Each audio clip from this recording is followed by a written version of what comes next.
Halo teman-teman, di sini saya akan menjelaskan mengenai komunikasi berempati dalam komunikasi layanan.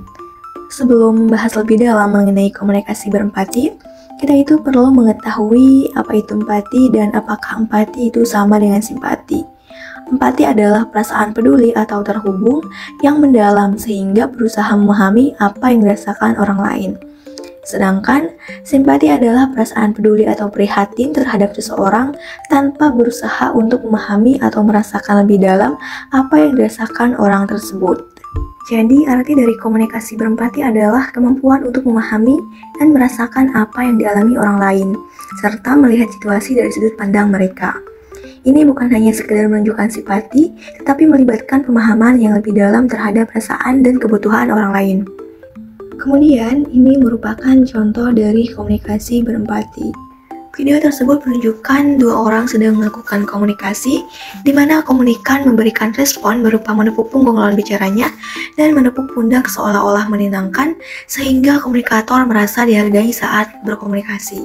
Selanjutnya yaitu manfaat komunikasi berempati. Yang pertama, meningkatkan hubungan, artinya komunikasi yang berempati dapat memperkuat hubungan interpersonal, baik dalam konteks pribadi maupun profesional. Yang kedua, menciptakan lingkungan yang positif, baik dalam lingkungan kerja, sosial, ataupun lingkungan kampus.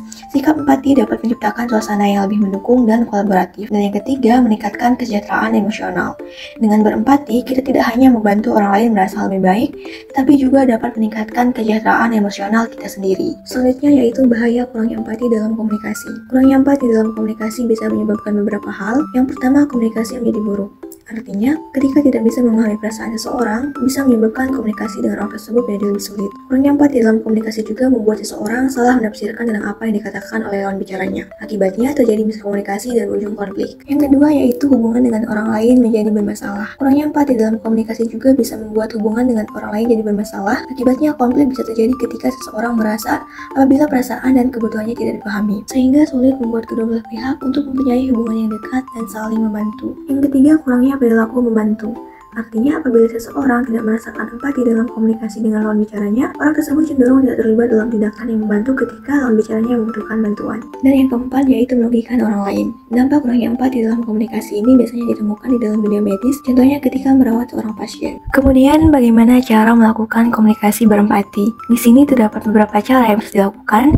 Yang pertama yaitu menjadi pendengar yang aktif. Pendengar yang aktif adalah ketika memberikan tanggapan kepada lawan bicaranya, tanggapan itu bisa dalam bentuk kontak mata, ekspresi wajah, dan gestur, sehingga tanggapan tersebut menunjukkan apabila orang tersebut terlibat dalam percakapan dan lawan bicaranya merasakan orang tersebut paham dengan apa yang disampaikannya. Yang kedua yaitu kasih masukan. Seseorang tidak boleh memberi nasihat sebelum orang yang sedang berkomunikasi dengannya meminta memberi masukan dari cerita yang disampaikannya, karena kemungkinan orang tersebut hanya butuh didengarkan saja tanpa diberi nasihat. Yang ketiga yaitu beri kenyamanan fisik dan emosional. Empati dalam komunikasi tidak hanya ditunjukkan melalui emosi atau perkataan saja, tetapi juga bisa melalui sentuhan fisik seperti menepuk punggung lawan bicara ataupun dengan memberikan pelukan. Dan yang keempat yaitu validasi apa yang dialami. Ketika kita mendengarkan dan memvalidasi apa yang dia ceritakan, secara tidak langsung kita menerima dia masuk ke dalam circle kita. Berempati adalah ketika kita menerima emosi yang dirasakan orang lain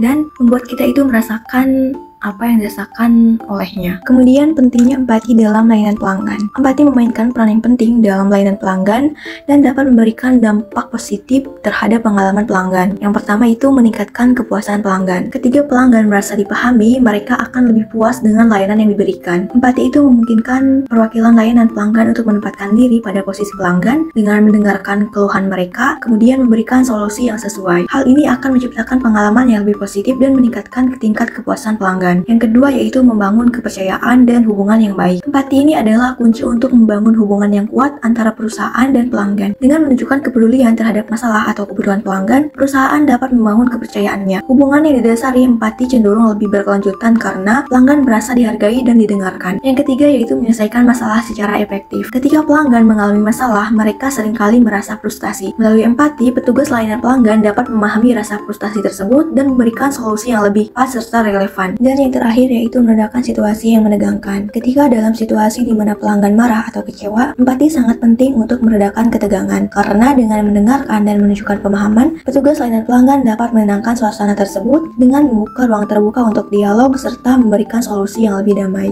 Sekian pemaparan video dari saya, semoga dapat dipahami oleh teman-teman semua. Terima kasih.